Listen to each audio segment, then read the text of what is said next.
যুদ্ধ করবো, নিজেদের জীবন দেবো ফিলিস্তিনকে রক্ষা করবো ইনশাআল্লাহ।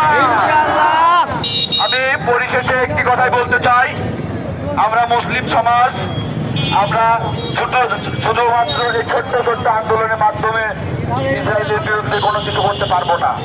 আমাদেরকে বড় দুর্বার আন্দোলন করে তুলতে হবে এবং আমাদের সরকারকে বলতে চাই, আপনারা একটি বিশেষ ব্যবস্থা গ্রহণ করুন এবং ফিলিস্তিনিদের পক্ষে কথা বলুন, ফিলিস্তিনিদের পক্ষে সেনা মোতায়েন করুন, ফিলিস্তিনিদের যে তারা ক্ষুধার্ত আছে তাদেরকে খাবারের ব্যবস্থা করুন, বস্ত্রের ব্যবস্থা করুন।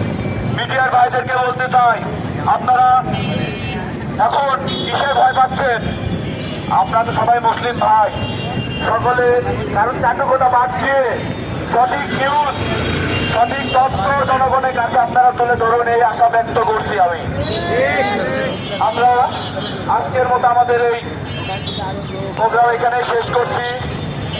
আগামীকালকে কুষ্টিয়া পলিটেকনিক কলেজের মুখ থেকে আবারও সকাল 10:30টার সময় আমরা একটি মিছিল নিয়ে বের হব। আমরা সাধারণ জনগণকেও আহ্বান জানাচ্ছি, আপনারা নিজ নিজ জায়গা থেকে সকলে যোগদান করবেন এবং এই ফিলিস্তিনিদের পক্ষে থাকবেন ইনশাআল্লাহ। সকলকে ধন্যবাদ।